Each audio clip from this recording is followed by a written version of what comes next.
Food dyes are in the news a lot these days, but what are they and should you be concerned? And this episode will tell you what you need to know. So tune in and take some notes. Welcome to the CrossFit Edwardsville Community Podcast, where we hear and learn from our coaches, CrossFitters, and Glen Ed community leaders. Now, here are your hosts, Dallas and Greg. So if you guys have been paying attention to the news in the recent months, it's all over the news. Food dyes, talking about should they be illegal, should they be legal? There's a lot of debate about this. And what are all these alleged risks associated with food dyes? Chances are you've heard the headlines, you've heard this term before, but maybe you're not super sure exactly what they're talking about. So my mission with this podcast is to give you clarity about what food dyes are, where you actually will see them in foods or pretend foods, why it's a big concern. We'll talk about some of the health risks associated with that. And then, what are the arguments in favor of them and against them? So we're going to cover all that ground in this podcast. Let's get right down to it. So first, I want to start by talking about what food dyes are, because I think this, for a lot of people, they're not super clear on what we're really talking about.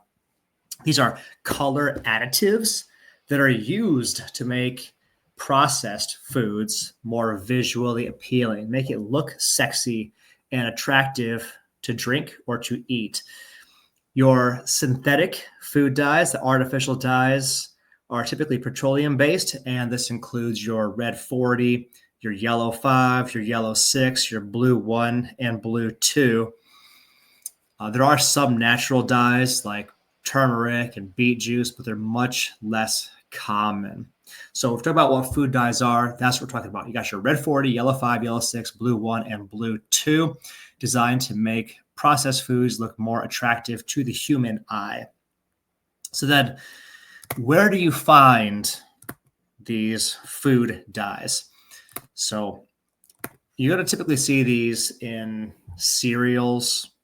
Unfortunately, I hate to say it, but like your Crunch Berries, for example, candy, sodas, fruit snacks, sports, drinks like your Gatorades, ice cream, flavored yogurts, even in some vitamins and children's medications as a way of making it visually attractive and more, palpable, tolerable, palatable to child palates.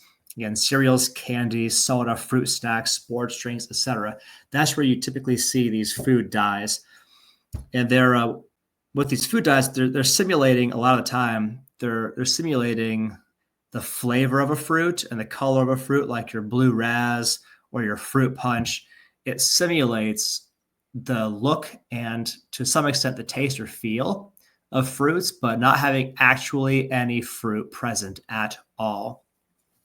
And it's important that we note that how food dyes are handled differs widely around the world, around different areas of first world, highly civilized countries. Like the United States allows food dyes in a lot of ways.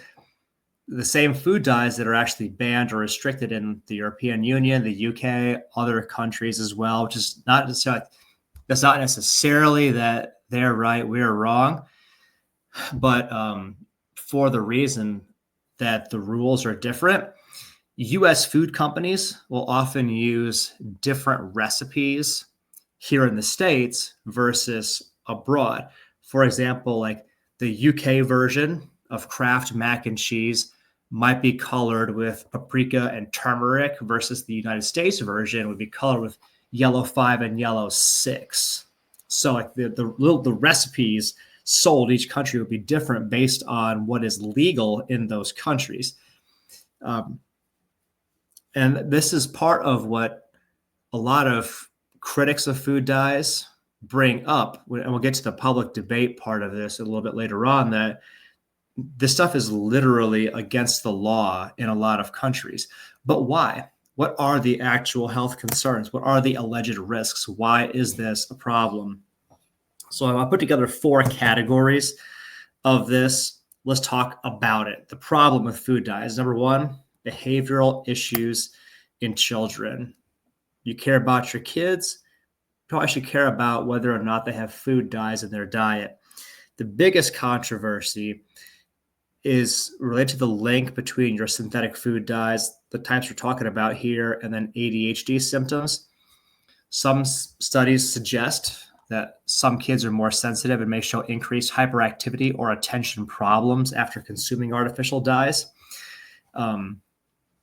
The European Union actually requires warning labels on foods that have certain dyes, and many European manufacturers have reformulated products with natural colors to avoid these problems. The question is whether or not the United States should also be doing that to save the kids. Behavioral issues in children is number one. Another issue with these is allergic reactions. Some people have hypersensitivity reactions like hives, asthma symptoms, or their mild allergic responses. This is to be especially true for yellow 5 and red 40. So this is another great concern health-wise. But the one that you're probably most familiar with, the most famous information related to food dyes relates to its connection to cancer. If you've heard about food dyes being a problem, chances are it's because of this. Since animal studies from many years back have raised concerns that a lot of these food dyes are potentially carcinogenic, meaning cancer producing. Although, evidence in humans is maybe inconclusive, but what you probably heard was that Red 3 was literally partially banned from the cosmetics industry because of its demonstrated cancer risk in rats, but it's still allowed in foods, like candy and cherries. And so, interestingly, the United States has recognized that these food dyes cause cancer in animals, and so we cannot use it. Legally, it's against the law in a lot of ways to use it in cosmetics, but it's in our food. If you've heard about the concerns of food dyes, chances are this is the one you'd heard about before, and this is a big one. That's a big concern. Then, in a more general level, there's the toxicity and the DNA damage sides of this. A 2021 review from the California Office of Environmental Health Hazard Assessment found that several dyes cause neurobehavioral effects in animals. Neurobehavioral effects, meaning animals' nervous systems started acting kind of crazy, glitching in response to having these artificial food dyes. There are concerns also about inflammation and oxidative stress tied to long-term exposure, though it's not 100% conclusive. There are concerns about it. So we got all of these negative health effects, the behavioral issues, ADHD, allergies, cancer concerns. Is this carcinogenic? It's generally toxic. There could be damage to your DNA because of the oxidative stress. Like all of these things are the major concerns that you need to know about as you start to scan your food labels and become more aware of what's actually in your food. So here are the two sides with the public debate on this. People who support the bans or restrictions on food dyes argue that we can eliminate a lot of these food-related negative effects, especially in kids' foods. The kind of foods that food companies use dyes in, they're designed to make the taste and the look attractive for foods that are generally bullshit. They're generally ultra-processed, low nutrition foods that reinforce unhealthy diets. Like the artificial food dyes pull you in a direction of consuming straight crap. And anything that pulls you in the direction of consuming straight crap is doing harm to you. I mean, we have safer, natural alternatives. Why the hell shouldn't we switch? Hear what the opponents argue, that the evidence is not super conclusive about humans versus other animals, right? Maybe at typical consumption levels, maybe this is all overblown. Bans on these food dyes can increase food costs, and we're all very sensitive to that now. It can reduce shelf life of these foods as well. And there's also arguments that this is really a parental choice issue, not a government regulation one. And so we shouldn't make the government the parent of your kids. You should parent your kids and monitor what they eat and they drink. I think that's a fair argument in some levels. So here's the bottom line of what you need to know about food dyes. Caution is at a minimum warranted. And if you really want to be wise, avoid anything that has food dyes in it for yourself and your kids, especially for kids that have behavioral sensitivities or allergies.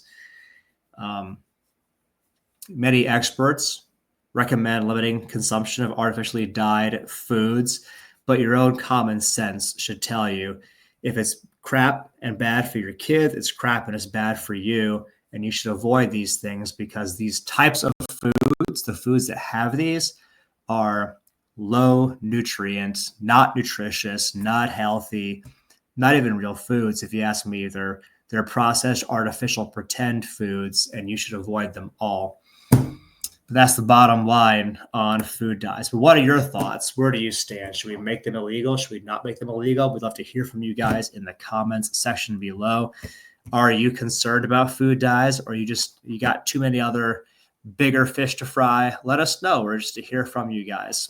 Thanks for the gift of your time and your attention. We'll see you guys in the next episode of the podcast. Thanks for listening to my dad's podcast. For more useful tools and guidance, go to CrossFitEdwardsville.com and feel free to like, share, subscribe, and leave your thoughts in the comment sections down below. See you in the next episode.